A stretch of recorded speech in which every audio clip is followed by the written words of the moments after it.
দর্শক, গ্যাস সংকটের আরো খবর জানাতে আমাদের সাথে যুক্ত হচ্ছেন সহকর্মী দেলোয়ার হোসেন দোলন। দোলন, এই মুহূর্তে আপনি কোথায়, কোন ফিলিং স্টেশনে রয়েছেন? সেখানে সংকটের চিত্রটা কেমন, গ্রাহকরা কি বলছেন?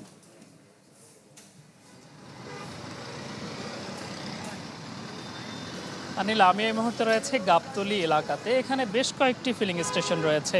এর মধ্যে কয়েকটিতে গ্যাস সরবরাহ বন্ধ রয়েছে, কয়েকটিতে দেওয়া হচ্ছে। আমি এখন যে ফিলিং স্টেশনের যে দীর্ঘ লাইন দেখছেন, এটি মূলত টেকনিক্যাল মোড়ের কাছাকাছি। তবে এর যে গাড়ি বা যারা অপেক্ষমান রয়েছেন তা অনেকখানি ছাড়িয়েছে শাহ আলী মাজার পর্যন্ত, অর্থাৎ কয়েক কিলোমিটার বা 1.5 কিলোমিটারের মতো সড়ক প্রায় বলা যেতে পারে।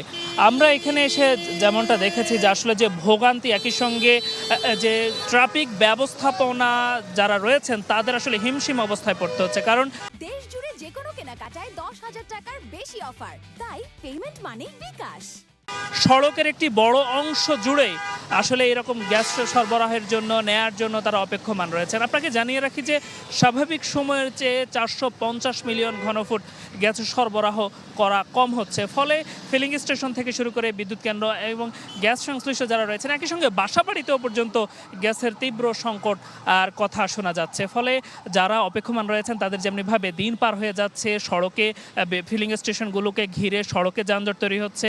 একই সঙ্গে যারা খেটে খাওয়া মানুষ আছেন, বিশেষ করে এই গাড়ির সঙ্গে যারা সম্পৃক্ত, তারা বলছিলেন যে তাদের যে আয়ের উপরে কিংবা রুজিতে এক ধরনের ভাটা পড়েছে। এই যে ভোগান্তি আসলে কবে নাগাদ শেষ হবে তাদের যেমনিভাবে প্রশ্ন। একই সঙ্গে ট্রাফিক ব্যবস্থাপনায় যারা রয়েছেন তারা বলছেন যে সকাল থেকে যে সড়কের যে চাপ, স্বাভাবিক চাপ, কিন্তু সেই চাপ সামাল দিতে গিয়ে তাদের যে ভোগান্তির চিত্র সেটি হচ্ছে মূলত সড়কে গাড়ির সংখ্যা কম আছে, কিন্তু সড়কের একটি বড় অংশ, আমি ঠিক মাঝখানে দাঁড়িয়ে রয়েছি, এখানেও কিন্তু গাড়ির সিরিয়াল রয়েছে। সব মিলিয়ে এই ছিল যে গ্যাস সংকটে রাজধানী জুড়ে যে তীব্র ভোগান্তি, আমার কাছে থাকা সবশেষ তথ্য।